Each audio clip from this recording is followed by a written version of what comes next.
How to integrate these different kinds of memories is a long story. There's many aspects to it. One of them is to have a representation that is reasonably compact and efficient for all the different kinds of memory.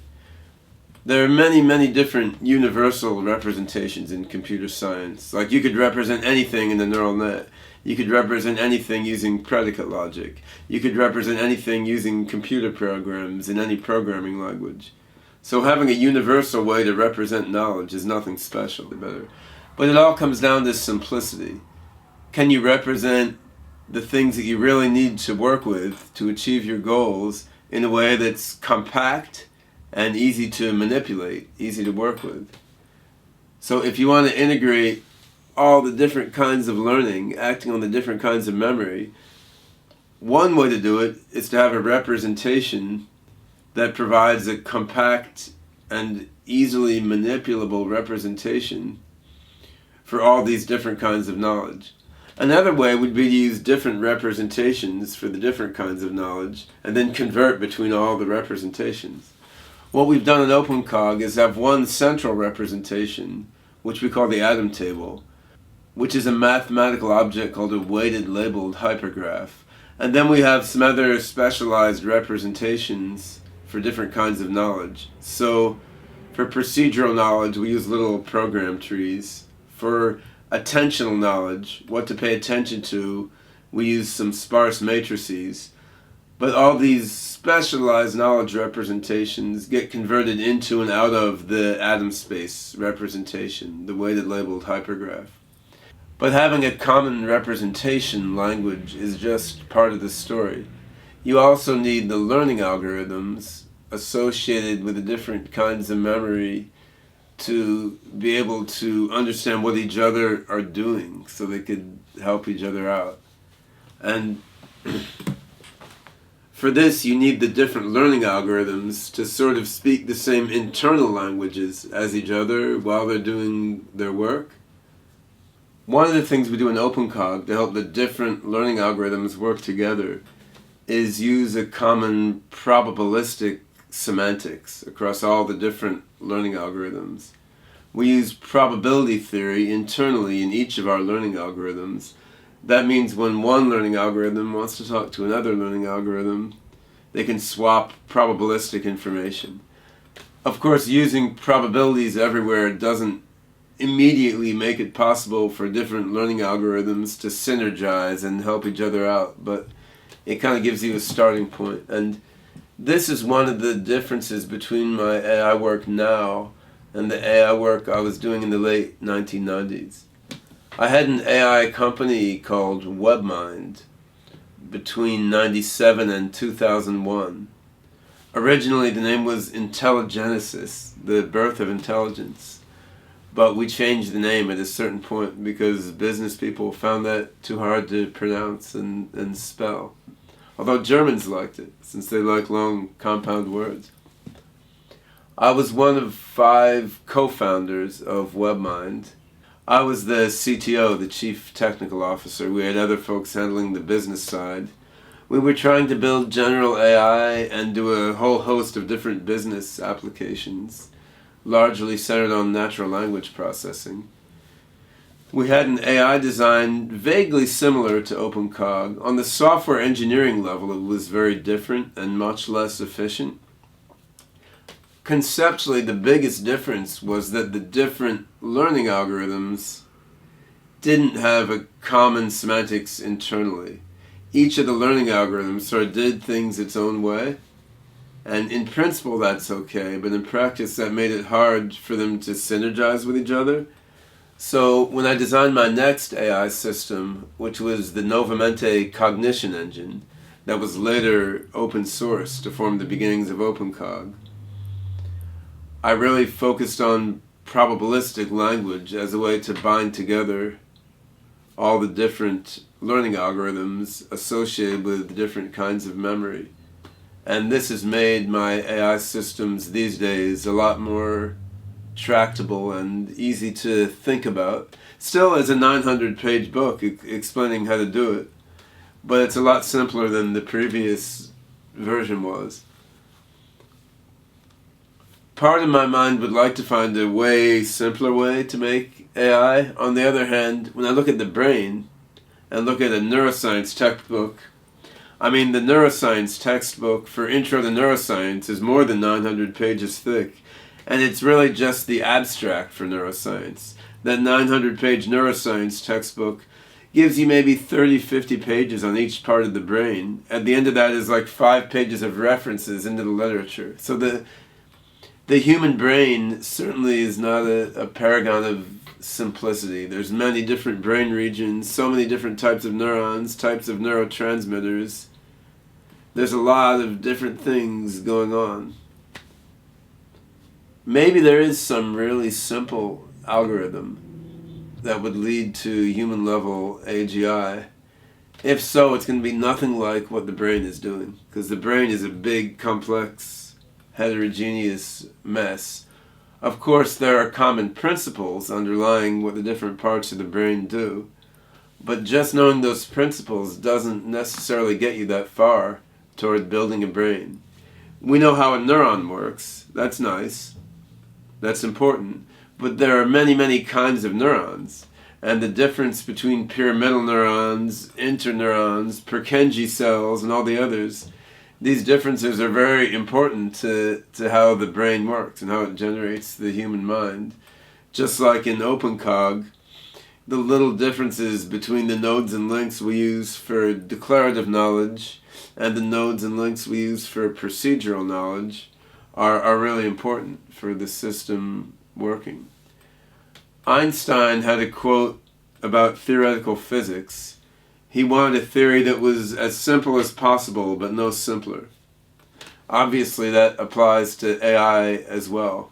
You want to have as few different mechanisms, as few memory structures and learning processes as you can, but you don't want to reduce that so far that it won't run on current computers in real time to make an agent do what you want. And this is a balance that's always a struggle when working on AGI. I think the OpenCog design is complete. We've thought about it a long time. We've done a lot of prototyping, tried to divide the overall task of cognition into component parts in a way that should be both complete and workable on current hardware. The current code base only implements a fraction of the design. So there's missing things all around the code base. One of the things I'm thinking about recently is interfacing sensory motor knowledge with more abstract cognition. So we're working with a vision processing system called Destin, which was created by my friend Itamar Arel at the University of Tennessee and his PhD students. It's a hierarchical, temporal, deep learning architecture, sort of modeled on visual and auditory cortex. It has processing units on different layers, recognizing more and more abstract patterns in a sensory stream, and sort of self-organizes to build a state model of the world that it perceives. We've ported that to CUDA to run it on GPU supercomputers. What we're looking at doing now is how do you link that into the rest of OpenCog? How do you convert back and forth between this spatiotemporal hierarchy, which is a sub-symbolic representation, and the weighted labeled hypergraph in OpenCog, which is more like a symbolic representation? I think we figured out how to do that, but we haven't implemented that. In essence, what we want to do is use some pattern mining algorithms, frequent subgraph mining algorithms, to recognize patterns in the deep learning hierarchy, then stick those patterns into OpenCog's knowledge base, and then use the patterns in OpenCog's knowledge base to prime the probabilities in that deep learning hierarchy, to have a feedback from cognition to perception. But this is a big gap in the system right now. We've been using OpenCog to control animated characters in video game-like worlds. In a video game-like world, perception and action are not so hard. But when you want to hook OpenCog up to a physical robot, you need a much more sophisticated perception and action system. And then you have to worry about the synergy, the interaction between the perceptual motor hierarchies and the sort of and the central memory and learning algorithms. Just piping knowledge from the perceptual hierarchy into the atom space is not very hard. But synergizing the learning that happens in the perceptual motor hierarchies with the learning that happens on the more abstract levels, so those two kinds of learning can help each other out, that's tricky. I think I've figured out how to do that in collaboration with Itamar and a bunch of others. But implementing that is probably a couple years' work, actually. So that's one area. Another area that needs work, our procedure learning algorithm right now only learns a limited class of procedures. We can learn programs with while loops, if statements, and we can do arithmetic and logic and greater than and less than and so forth. But we can't yet handle programs with recursion or local variables. So expanding the procedure learning component to handle learning general programs, that's something I think I know how to do. There's a lot of relevant ideas from the functional programming literature, but that's hard work too, and we need someone to work on that. So there's a couple dozen things like that, and none of them are that small, but they all fit together in a certain way according to the architecture. I agree with Terence Sejnowski that reverse engineering the brain is going to be possible eventually. I don't think we have enough knowledge about the brain to do a good job of that right now, but I think computational neuroscience work should go on, and it's important that people are trying to model the brain based on what we know now, and that guides ongoing measurement of the brain, which guides ongoing modeling. I think there's going to be a lot more cycles of measure the brain, model it, measure more, model more, measure more, model more. I think that process is going to have to go on quite some time before we can build accurate models of what the brain does. For one of Novamente's consulting projects, I've been looking these last few days at models of how the brain does decision making. When the brain has a number of alternatives, how does it choose one of those? And there's reasonable knowledge about how certain parts of the monkey's brain make perceptual decisions. You can model those using pools of neurons, write some code that seems to implement what the brain does in that case. But how general is that model? Is the monkey's brain, when making perceptual decisions, really a good model for the human brain making other decisions? There's some evidence that when people make decisions about what to buy in the supermarket, value-based decisions, there's quite different regions of the brain involved using a different process, quite different than what a monkey does when making a sensory motor decision. So in that particular example, the brain's decision-making algorithms, there seem to be a number of different mechanisms involving a number of different parts of the brain, and we don't really know how many different mechanisms they are or which ones are used in which contexts. I think this level of knowledge is representative of neuroscience generally. To take another example, we've been looking at how the human brain reasons about spatial knowledge. How the human brain reasons about spatial knowledge, such as knowledge represented on a map. The hippocampus has a sort of third-person top-down map. The parietal cortex has first-person maps, a face-centered map and then two eye-centered maps.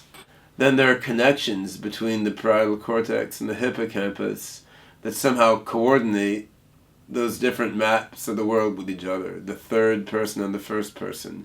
How that coordination works, we pretty much have no idea right now. These are pretty low-level basic aspects of the brain. Our knowledge about even those is still pretty scattershot, and there's many arguments among neuroscientists about how these work. When you get into things like writing a poem or proving a mathematics theorem, our knowledge is essentially not there. Which is not to say anything against the medium-term project aspect of reverse engineering the brain. I think within decades we will get there. But I think we're going to need a lot more detailed insight into the structures and dynamics happening in the brain while we learn, think, reason, feel, perceive, decide. I think the big bottleneck in neuroscience right now is measurement technology. We have no way to measure the brain with a high spatial and temporal accuracy. I think Ed Boyden's work on optogenetics is really interesting. Every time I see Ed give a talk, his research has progressed further, and he can measure more and more things in the brain. But still, he's measuring very small structures. So optogenetics may eventually give us what we need, or it may be some other radical technology. I've talked to some guys about putting carbon nanotubes into the brain, letting them kind of spread through the brain and then measure what all the neurons are doing and send the information out. There's a lot of possibilities there. I don't know what the breakthrough will be. We need some breakthrough in brain measurement in order to understand enough about the brain to read out a movie of what's happening in the brain while we think. Once we can read out the internal movie of the flow of information through the brain while it's active, we'll be able to analyze that data using bioinformatics tools. Then we'll really be able to understand what the brain is doing. Until that time, reverse engineering the brain is going to be a very partial pursuit. We've taken a lot of insights from cognitive science and cognitive psychology, not so much from neuroscience. For the sensory motor aspect of intelligence, we're integrating Itamara's Destin system, which is a hierarchical temporal memory type architecture. That's fairly closely inspired by the hierarchical structure of visual and auditory cortex. That would probably be the most neuroscience inspired thing that we're doing. The way OpenCog manages attention, the way it allocates attention to one thing at one time and another thing at another time, so that the system knows what it should be focusing on now and what it should be focusing on later. So the way OpenCog manages attention is inspired by attractor neural networks, which were inspired by the real neural networks in the brain originally. But I would say our economic attention networks are quite different in detail from the brain's neural network. So there's a rough analogy. I mean, the brain has neurons. The brain's neurons send electricity around among each other. Attractors seem to be settled into. So the things the brain is paying attention to at a given time are an attractor of the brain's nonlinear dynamics. Similarly, in OpenCog, the different nodes and links in the internal memory network, they send a quantity called short-term importance around among each other, sort of like the brain sends electricity around among neurons. Then the cluster of things with the higher short-term importance are the things that OpenCog is paying most attention to at that time. So conceptually, the spread of importance and attention in OpenCog is pretty similar to the spread of electricity in the brain in the context of focusing attention. But the mathematics is very different.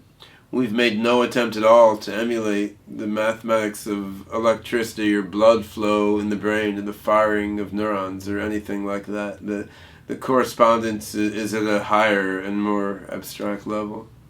Yeah, I think money is the biggest bottleneck to achieving AGI or life extension right now. These things just aren't funded the way that, say, cancer research or particle physics is funded. Society has the propensity to fund some really big blue sky research projects, and some others don't seem to appeal to it.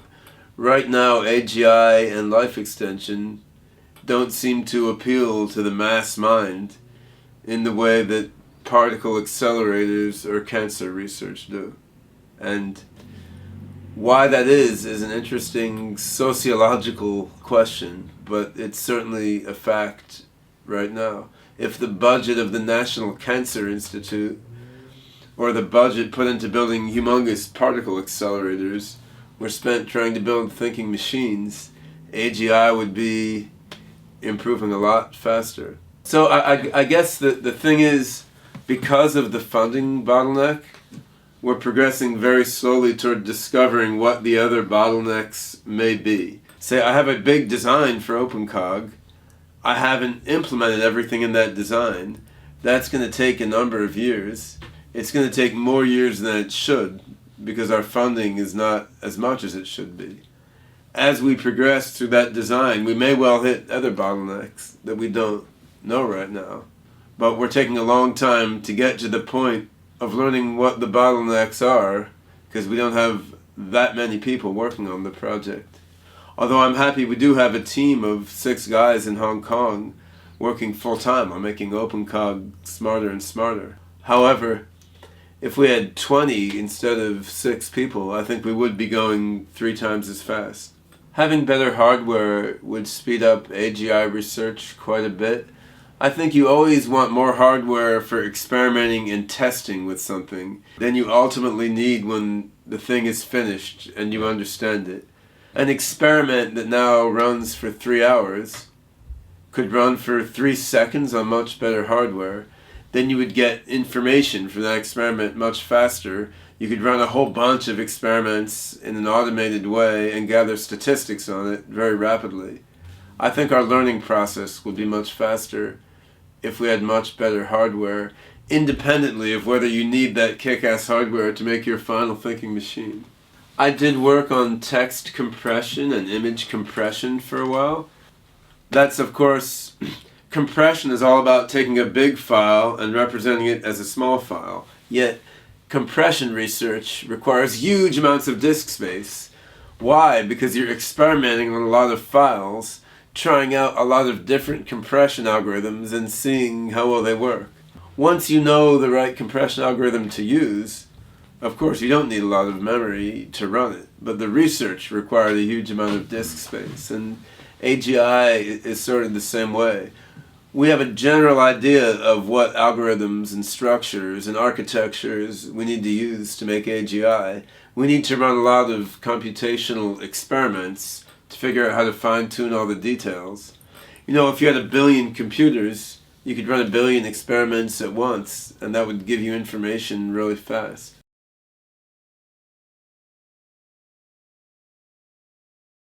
Yeah, obviously, if I thought there were another project closer to human-level AGI than OpenCog, I would probably join that project. So the OpenCog design is more complete than any other design I've seen.